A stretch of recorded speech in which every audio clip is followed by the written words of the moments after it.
This will be a video showing how to install a Tesla radio into your GX470.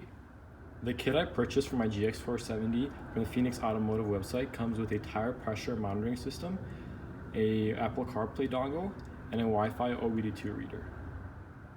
Starting off in the back of the unit, everything was pretty easy to put together since everything was labeled. Right here you have a Wi-Fi antenna, so you have to just screw it in. The one right next to it is a GPS that connects to the GPS receiver. Over here we have the microphone connection, and right here we have plugged in the USB ports, which are then connected to the Apple CarPlay dongle, and the other one is for the tire pressure monitoring system. Over to the left we have the harness for the Mark Levinson audio system. And then right here, we have some connections for the video and the bass. Over here is the primary harness, which connects the power, and that also connects to the rear view camera. And then we have a CAN bus decoder that is mostly transferring all the OEM electronics to the new head unit. This kit does come with some extra wires. I have a 2007 GX470, so I'm using the one marked for the 2007. It also comes with one for the 2004 and the 2002. You just have to pick which wires go with your car, and that is mostly for the audio, I believe. I have the navigation in my car. I also have the Mark Levinson, so you have to spec out the kit online that matches your car. Moving to the interior of the car, there's a couple of things we have to set up before we start to remove the standard OEM head unit for preparation for the Phoenix Automotive one. One thing they say to do for the head unit before removing it is to reset all of your sound settings. So I went ahead and put all the settings to the middle, and I went ahead and did the speaker location to the center of the car. One other thing they recommend to do is to turn up your volume between 35 and 40 before installing the head unit, since this will transfer to your Phoenix Automotive new Tesla screen. The next portion of the video will be a disassembly of the head unit and how to take all the parts out. I will make sure to leave a picture of all the tools I use for this assembly. It is a pretty straightforward process, but it does take a good amount of patience.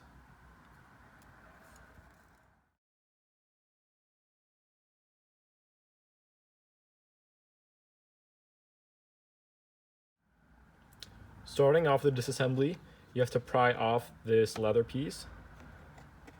It is best to use a pry tool, just like one of these I bought from Harbor Freight, just to get under the part. This is pry it up a little bit. From that part on, you can just easily peel it off. Going to the right side of the car, to get this second piece out, you first have to take your pry tool and gently pop up this portion. This will expose a little portion that you can stick your pry tool under this part to get up. I've already done this. It does take a little bit of maneuvering to do, but once it's up, you can easily pull it back and expose the second screw. You can then go ahead and pop this part back in, seating it in the original position. The next part will be to remove these wooden trims on both sides. These are very fragile from what I have previously encountered, so they will be a little bit harder to get out without breaking or bending. For the next part, to remove these screws, I have found that a 10mm socket attached to a hand wrench is the easiest to use. Just like so. It's hard to do with one hand.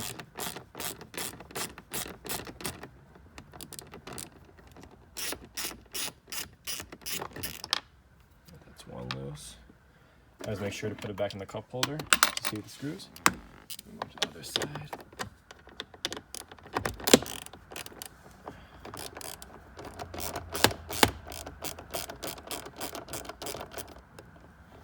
You can also use a Phillips head unit screw,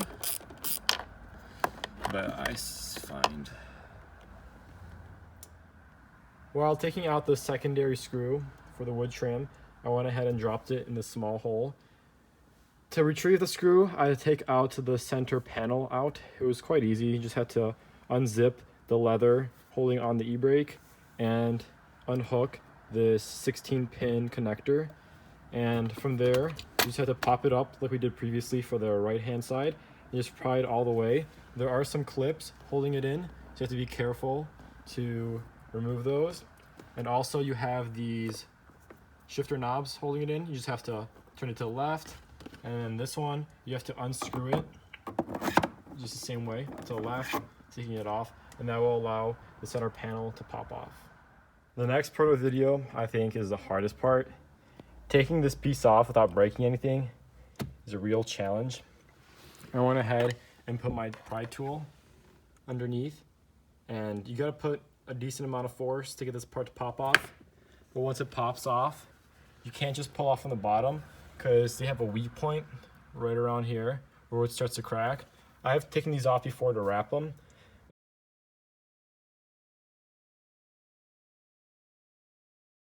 I didn't like the way it looked, so I took it off, but this part is definitely the scariest. And these things, they're not cheap. They go on eBay for the pair for around $100, so I would recommend taking the most amount of time you can to gently take these out and not to ruin them. With the right side out, I'm gonna go start on the left side. Just like I said before, use the pry tool down below here to slowly ease it up. And then watch out about these points up here. This is the weak point since this is the most thin. There's a couple clips on both sides, like you see on here. So many clips. Just make sure to slowly take the piece out. After prying this piece off, you will see that there is a connector that is connected to the back of the emergency lights. So I will recommend taking this clip off first before pulling it off, and I will do so, and then I'll be right back. After removing the two trims on both sides, there will be 4 bolts to unhook before taking the assembly out. One right there, one right there, one there, and one above. This will need a 10mm ratchet like I used before. Just take those off all the way around, and then I will show the next step. The next step will be to pop off this ashtray.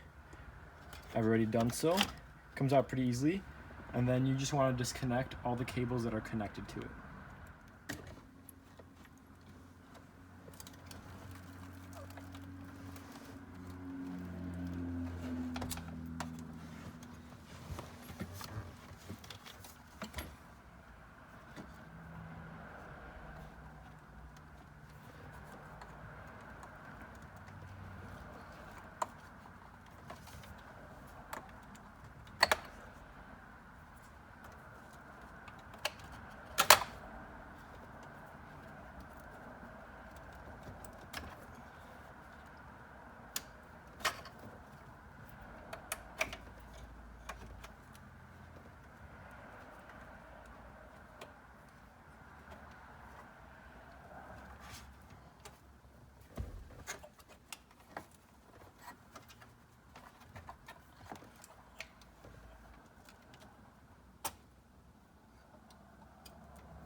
For this next step, with the head unit removed, you will have to relocate the factory OEM clock unit to the Phoenix Aftermarket Tesla screen.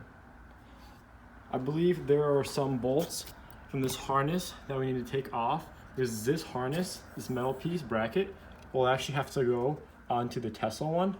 So there are a couple things I'll have to remove to mock up the setup for the Tesla screen. I'm going to go ahead and replug the wires back. So like I showed earlier, we are going to take the brown cord that's connected to all the USB ports and plug it into the top right here. After that is secure, we will then go to the harness that connects power. This will be put right on top right here.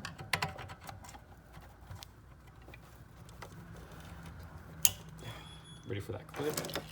And then this unit will go right here underneath it.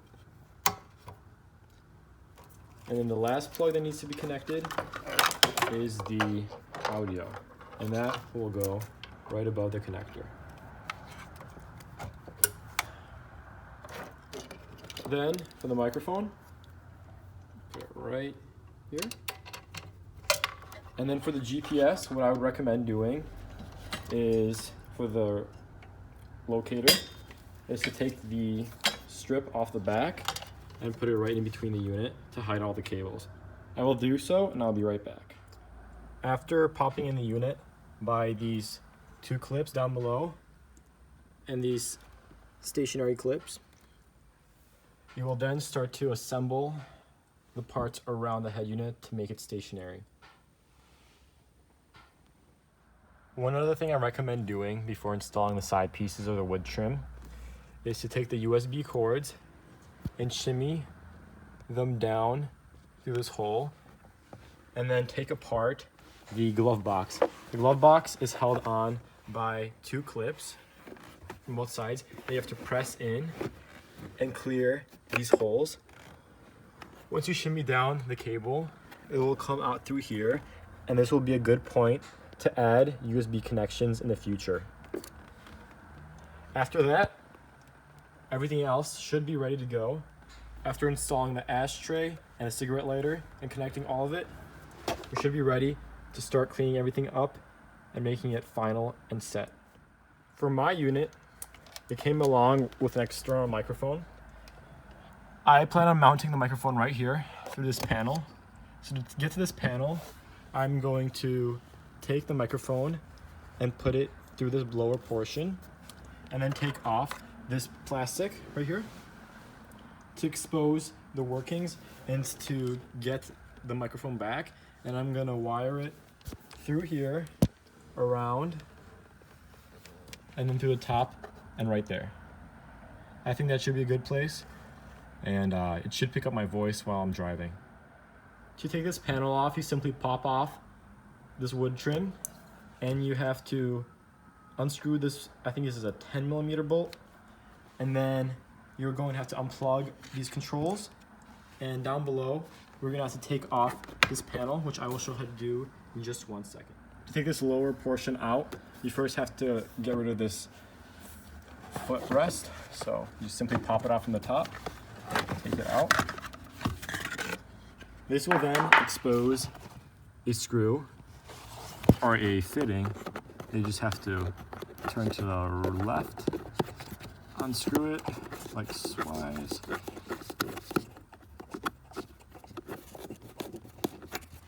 and then pop this panel right off.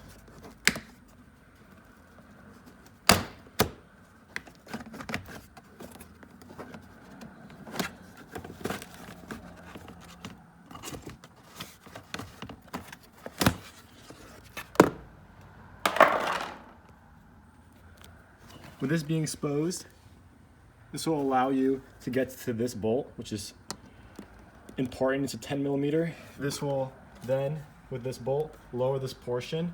I will show you in just 1 second when I get these two screws taken out. With these screws taken out, there is also a Phillips head screw right here that you have to release. Get this lower portion taken off. I do have the LED strip down here, so I have to watch out while taking this panel off and not ruin it. And with that taken off, there is a third 10mm bolt that is required to be taken off before dropping the panel.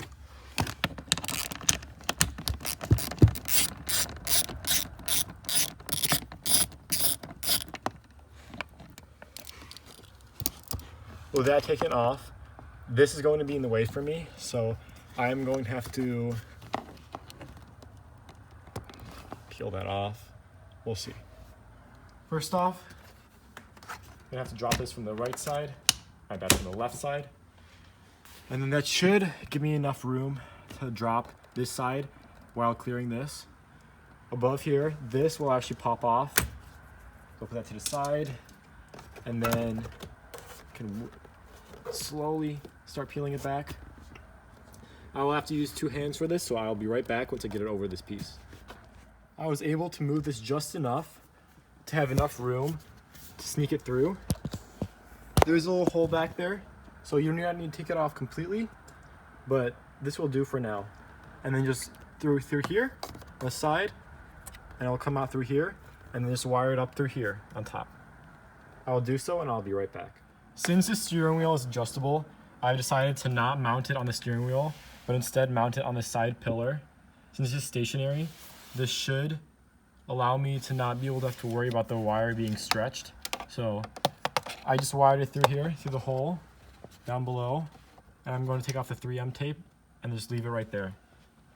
It's actually pretty well hidden, and it should allow the microphone to pick up as much volume as it can. So I'm just going to leave it over here. You could also go through and wire it through your pillar. I have the Aftermarket remote start, but you can also put their microphone up here with it if you choose to do so. But I think leaving it down here will be just good for what I plan to do. I have mounted the microphone, so now I will start to begin to put this bottom part back on. It's the same steps as it was to disassemble it. You just have to put the 3 bolts back in and then pop on the side piece and then the footrest. I'll do so and I'll be right back. One other small thing to talk about this ring that covers the ignition and the starter. You want to pop it back on. It's simple. All you have to do is just press it on and it's locked in. It won't pop off until you pry it off again, until the next time you want to take off your lower panel. All you have to do is locate it, just pop it in. And then it's locked in now. With these 3 bolts put in on both sides and the screw placed in, you're now able to pop this back up into the housing.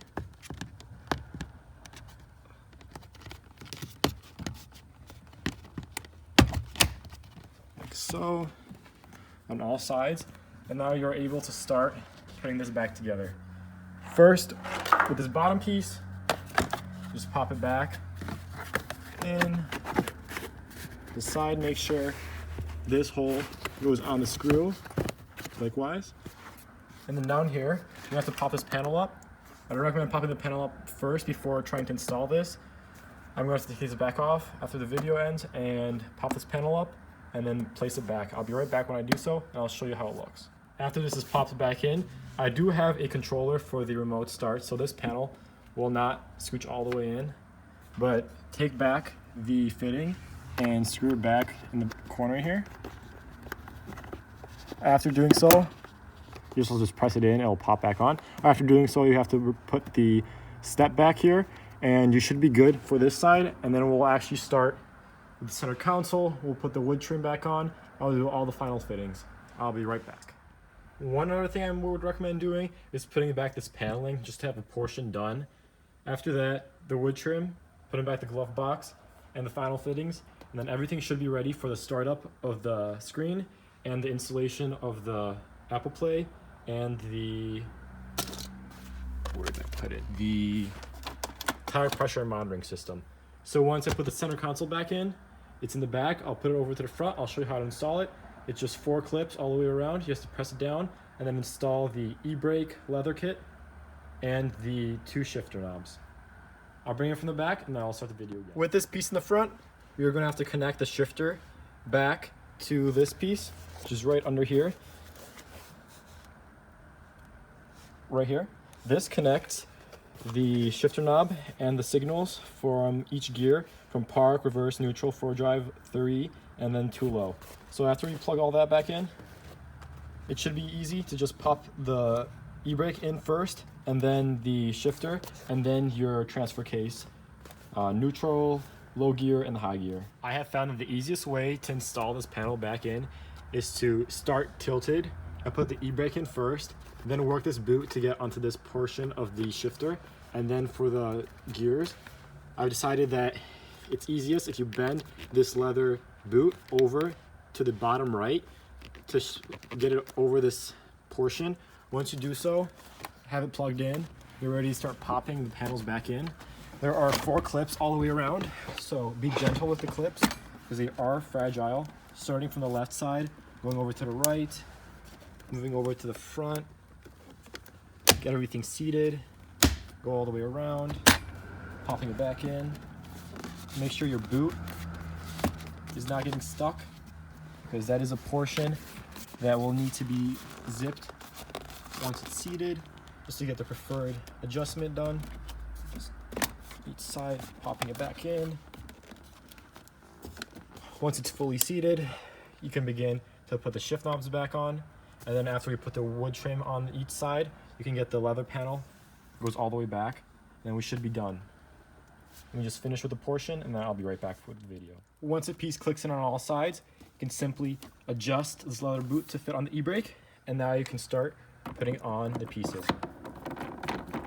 This portion of the shift knob just tightens all the way, and once you get it to the right tightness you prefer, this bottom portion just clips on to rotate it. Rotate it, and it clicks on. Just like that, it is locked in place. And then the gear, low gear, neutral, and high, just place it on there like so. And this portion does the same thing as this part that you just clip, turn it, and it pops on to the shift knob, just like that. Center console is all put back together. We do have some screws left, that is for the sides, so now I will start by adding first the necessary screws down below on both sides. They are 10mm, and then I will work up with the trim and the vents, and that should be everything for the car. Give me a couple more minutes, I'll just get this portion set up.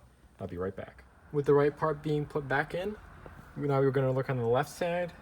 Make sure to connect the clips back into the emergency lights and for the airbag as well. I will pop this back in. It's simple, just the clips. I actually did break one of the clips off, but that shouldn't be too big of a problem since there are more clips below. So I will pop this back in, and then we will work on finishing the rest of the car and then setting up the Tesla head unit. Once I pop it in, I'll return with the video and I'll show you what I have to do back together. This is how it looks. I think it looks pretty sleek. The Tesla head unit definitely brings out, you know, the car's aesthetics, and it makes the car look a lot newer, and I think it looks phenomenal. I do plan on coating this black in the future just so that it all goes down together, and this bottom piece as well, because the black portion does stand out a little bit. I also plan on wrapping these colors again, the wood, because I'm not sure which wrap I want to use. I did have a carbon fiber portion on here before, but it didn't really fit in with the tan. So I am planning on maybe doing a brushed aluminum or a lighter metal sort of wrap. I just have to look into it a little bit more, but I think the head unit is a good start. Also, you have to remember to put back this wood trim. It just pops back in these two holes. It's easy. It's 1, 2. It's in there. Everything is set up on the bottom. And now all we have to do is pop back these two pieces. I'll do so. First, you have to take this top part and put it into that hole. Doing so will fit in just like so. It clips in nicely. And on this side, same thing. This piece goes up in through, and then the part clicks in like that. Everything is set up for this part. I'll then do the glove box. The glove box is a little tricky. Getting the clips back onto the rail, there's a little bit of a problem, but I will do so. I'll be back with the video, and then I'll show you how to connect the USB ports to the car Apple Play and the tire pressure monitoring system. I'll go to the right side, and then I'll start the video from there again. These clips have to go on here, likewise, like so, and you have to rotate the glove box in position, and then you have to bend in these parts again to clear those clips. Once you do so, you can then put the USB dongles in here for installation, for further installation of the USB drive. With the glove box properly installed, there's one other thing. There is on the side a tensioner that wraps around here. Mine is actually broken, so when you open up the glove box, it just falls off. But you will have to remove that before taking out the glove box. And then once you put it back on, it's going to be a little bit of a pain to put back on, but I recommend doing so. I haven't gone around to replacing mine yet, but I plan on doing so in the future.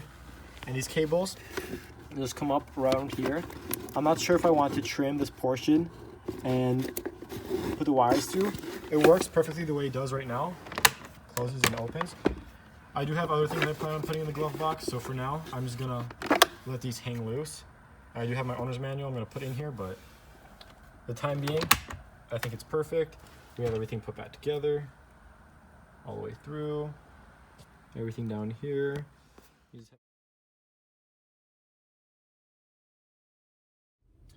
After sitting in the car for quite a bit, I figured out how to change the original boot logo to the GX470. You have to first go to settings up in the top. You have to go to install set, and then you're gonna have to type in a code. I believe it's 8861, and you press OK. This will bring you to all the settings, and you can then choose which car you want. I went through Toyota Prado, and then you will have the American spec or the US spec, which is the GX470. I went ahead and clicked on that one, and that's what prompted me to have the GX470 as the homepage. I'm still trying to figure out a few things. I will get back to you once I figure out the Apple CarPlay and the other things connected to it. This will be the ending of the 2007 Lexus GX470 Phoenix Tesla radio install. It was pretty straightforward for the most part. It did take a little bit of time because I had to record everything, but I think it came out looking pretty nice. I didn't actually get the RPMs to work and the miles per hour to work at this point. I think there's something in the settings that allows you to, I guess, catch signal to the actual car. I just haven't figured it out at this point yet. A couple things to note is I had to move the Apple CarPlay receiver outside because it was not catching signal from the glove box. That's no problem. It's actually kind of nice being out here. I plan on putting some double-sided tape and mounting it to the side, which is going to be an easy extra USB port to plug in your phone to charge. But overall, I think everything looks great. I will have an updated video in a couple weeks, and it's going to be my honest review of how I think this screen is working and if I would recommend buying it or not. So far, I'm very happy with it. I just have to figure out a couple more things, but so far, it looks very nice. One thing though, it is very bright, so at night, it lights up the whole cabin of the car. So one thing I found out is if you click this little moon button, it will turn off the screen completely, which is nice when you're driving. It won't be blinding you. If you want to turn it back on, you just gotta tap it once. So I think that's a nice little feature, but everything else works perfectly. So make sure to like, subscribe, and comment if you have any questions. Also, if you want to get to me sooner, I'm more active on my Instagram account. I'll leave it in the description, so don't be afraid to shoot me a message on there. But everything else looks perfect, and I think Tesla screen looks very nice and brings out the car, makes it look a lot newer than it did previously. Bye-bye.